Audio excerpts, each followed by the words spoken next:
Break চাচ্ছে, একটা time out চাচ্ছিল। সে তার সবকিছু আবার নতুন করে একটু করার জন্য। বাট যেহেতু ইরান কোনোভাবেই আমেরিকাকে বিশ্বাস করে না, তো সেহেতু তারা কোনোভাবেই ইরানের যে স্ট্র্যাটেজিক যে প্ল্যানটা ছিল এটা তারা কোনোভাবেই এটা থেকে পিছিয়ে উঠবে না। এবং এ কারণে চালিয়ে ইরানে কিন্তু গত রাতেও অনেক ধ্বংসযজ্ঞ চালিয়েছিল আমেরিকা, ইসরায়েল। বাট তারপরেও ইরান অত্যন্ত সাহসিকতার সাথে সব রিটালিয়েট করেছিল। এবং যেহেতু তারা ট্রাম্পকে বিশ্বাস করে না, এই জন্য ইরান তার নর্মাল কর্মকাণ্ড থেকে পিছনে আসে নাই। এ হুম। বিষয়ে আমি ইরানের বিষয়ে কয়েকটা কথা বলি আগে।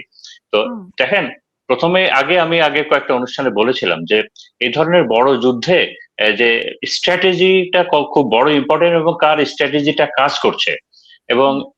আহ, সবগুলো সিমটমই বলে যে ইরানের যে স্ট্র্যাটেজিটা আছে, এবং এই স্ট্র্যাটেজি খুব সুন্দরভাবে কাজ করে যাচ্ছে। একই সাথে এই যুদ্ধটা আমরা সবাই জানি যে এটা একটা বড় শক্তির সাথে একটা ছোট শক্তি যখন যুদ্ধ করে, তখন সে সাধারণ যুদ্ধের জন্য যায় না। এখানে যে তিনটা প্লেয়ার, আমেরিকার জন্য এই যুদ্ধটা তার ইকোনমিক, যুদ্ধটা মেনলি ইকোনমিক, অর্থনৈতিক বেনিফিট।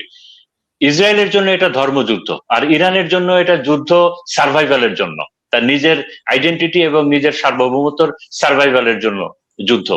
এবং এই ধরনের অ্যাসিমেট্রিক ওয়ার অথবা ইরেগুলার ওয়ারে যারা আন্ডারডগ থাকে এবং তারা যখন দেখে যে তাদের স্ট্র্যাটেজি যে কাজ করছে এবং তারা একটা মোটামুটি একটা ভালো পজিশনে আছে, এরা কিন্তু সবসময় ব্যাটেল ফিল্ডে একটা কেওয়াস চায়, কেওয়াস।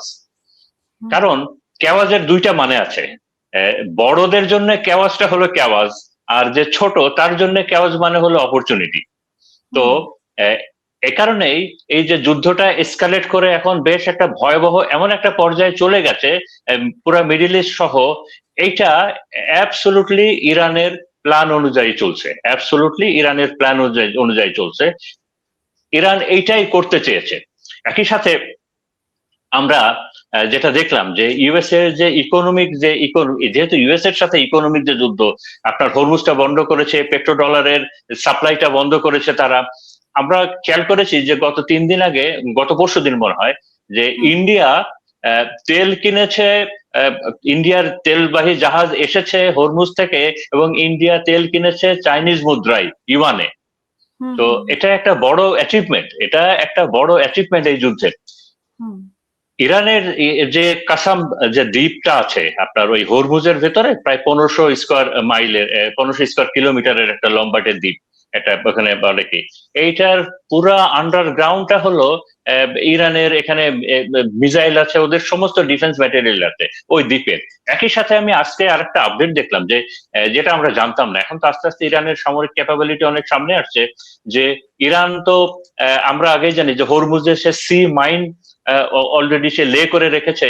এবং পণ্ডিতরা বলছেন যে এই মাইন রিমুভ করতে কমপক্ষে 1 মাস লাগবে, যুদ্ধ থেমে গেলেও 1 মাস লাগবে। আহ, তো এবং এই মাইন রিমুভ করার ক্যাপাবিলিটি ইউএস নেভির নাই।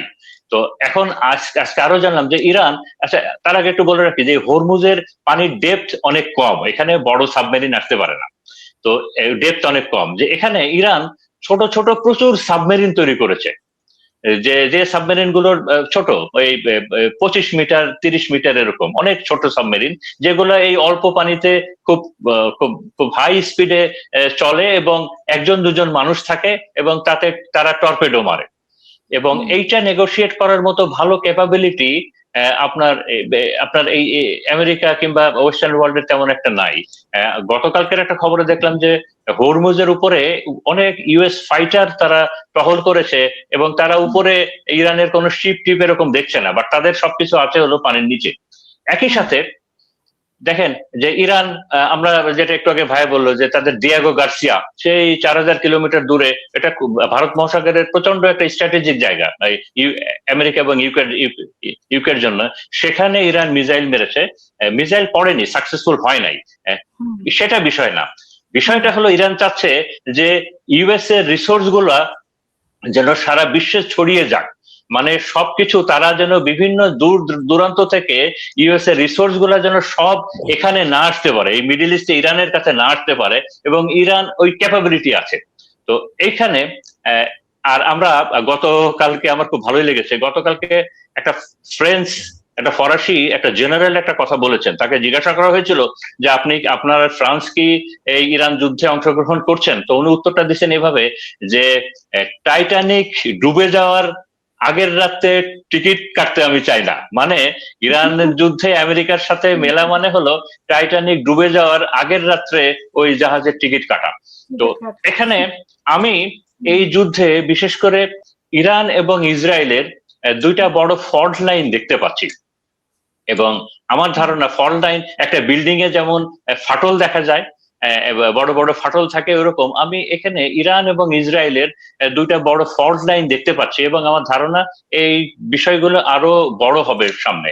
তো ইসরায়েলের প্রসঙ্গে আমি যেটা দেখতে পাচ্ছি, প্রথমত দেখেন, এইটা ঠিক যে নেতানিয়াহুর জনপ্রিয়তা, তার দুর্নীতি, এসব নিয়ে অনেক ইভেন্ট ট্রাই ছিল এই যুদ্ধের আগে। বাট যুদ্ধের পরে কিন্তু মোটামুটি সকল রাজনৈতিক দলগুলা নেতানিয়াহুকে ব্যাক করছে, এক হয়ে এই যুদ্ধের জন্য ব্যাক করছে।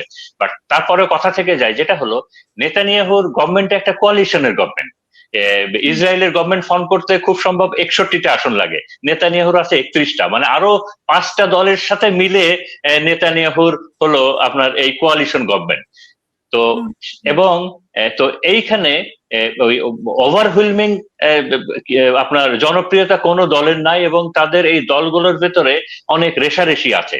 তো একই সাথে ইহুদিদের ভিতরে, বিশেষ করে ইসরায়েলি ইহুদিদের ভিতরে দুইটা বড় গ্রুপ আছে। একটাকে বলে জেরুজালেম গ্রুপ, আর একটাকে বলে হলো তেল আবিব গ্রুপ। গ্রুপটা হলো তাদের আইডিওলজিক্যাল ডিফারেন্স। তেল আবিব গ্রুপটার পরিচয়টা হলো যে তারা ব্যবসা বাণিজ্য, তারা সুখে শান্তিতে থাকতে চায়, তারা অনেক মডারেট, তারা হলো আপনার ডেমোক্রেসি চায়।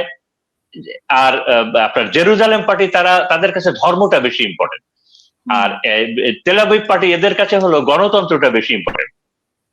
তেল আবিব পার্টি এরা চায় যে না, আমরা ব্যবসা বাণিজ্য করি, আমরা শান্তিতে থাকি, কিংবা আমরা আমরা এই এই ধরনের যুদ্ধ আমরা জানা যাই। বাট ওই আপনার ওদিকে ওই জেরুজালেম পার্টি, তারা অনেক অর্থোডক্স, তাদের কাছে মানে তারা তাদেরকে ডিভাইন সোল মনে করে। ওই যে গ্রেটার ইসরায়েলের যে কনসেপ্ট, এটা মেনলি তারা ওইটাকে পার্সু করতে চায়। তো এখন এই দুইটা গ্রুপের একটা বড় ক্লাশ আস্তে আস্তে আস্তে আস্তে এখন আরো বেশি সামনে আসছে, আরো বেশি সামনে আসছে। যেখানে আমি ইসরায়েলের বাইরের বিভিন্ন গ্রুপের তাদের একটা প্রশ্ন দেখলাম যে তারা নেতানিয়াহুকে এবং ইসরায়েলি বাসীকে ছুড়ে দিয়েছেন যে আচ্ছা, তারাও ইহুদি, বলছে যে এই যুদ্ধে আমরা কি পেলাম। মানেটা হলো যে এই 24 দিন আগে ইসরায়েল ভালো ছিল না এখন ভালো আছে, 24 দিন আগে পৃথিবী ভালো ছিল না এখন ভালো আছে, 24 দিন আগে আমেরিকা ভালো ছিল না এখন ভালো আছে। তো এই বিষয়গুলো সামনে আসছে, আমি এগুলোকে একটা বড় ফল্ট লাইন হিসেবে দেখতে পাচ্ছি, এবং এগুলো আস্তে আস্তে আরো বড় হবে। একই সাথে আমেরিকার বিষয়ে যেটা যে হলো যে দেখেন, আমেরিকা যুদ্ধ শুরু করার তাদের একটা নিজস্ব প্রসেস আছে। তারা এই যুদ্ধ শুরু করার আগে পুরো বিষয়টা কংগ্রেসের অনুমতি নেয়, কংগ্রেসে এই বিষয়টা নিয়ে ভালো মন্দ ডিসকাস করে, এবং কংগ্রেসে পাস হয়। তারপরে তারা এই বিভিন্ন বিষয়ে তারা জনগণকে অবহিত করে, মানে জনগণকে অনবোর্ড করে নেয়, কংগ্রেসকে অনবোর্ড করে নেয়। বাট ট্রাম্প এবার এগুলো কোনো কিছু করেনি, সব পুরো প্রসেসটাকে সে বাইপাস করেছে কারণ তার ধারণা ছিল ওই ইসরায়েলি লবিং গ্রুপের মাধ্যমেই তো এই যুদ্ধটা হয়েছে। তার ধারণা ছিল যে এ তো 2-3 দিনে বেশি শেষ হয়ে যাচ্ছে, তো 2-3 দিনে শেষ হয়ে যাচ্ছে, তারপরে আমি ক্রেডিট নিয়ে সবাইকে শান্ত করে দিব আর কি। বাট আলটিমেটলি তাদের সেই স্ট্র্যাটেজিটা কোনোভাবেই কাজ করে নাই, যে কারণে সামনে যেটা আছে সেটা হলো যে ট্রাম্প অলরেডি প্রায় $200 বিলিয়ন একটা বিল চেয়েছে এই যুদ্ধের জন্য, যেটা কংগ্রেস আটকে দিয়েছে।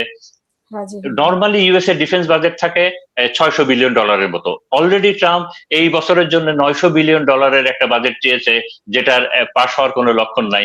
আগামী বছরের জন্য সে বাজেট ক্লেম করছে $1.5 ট্রিলিয়ন। তো এই যে এই বিষয়গুলো আছে, একই সাথে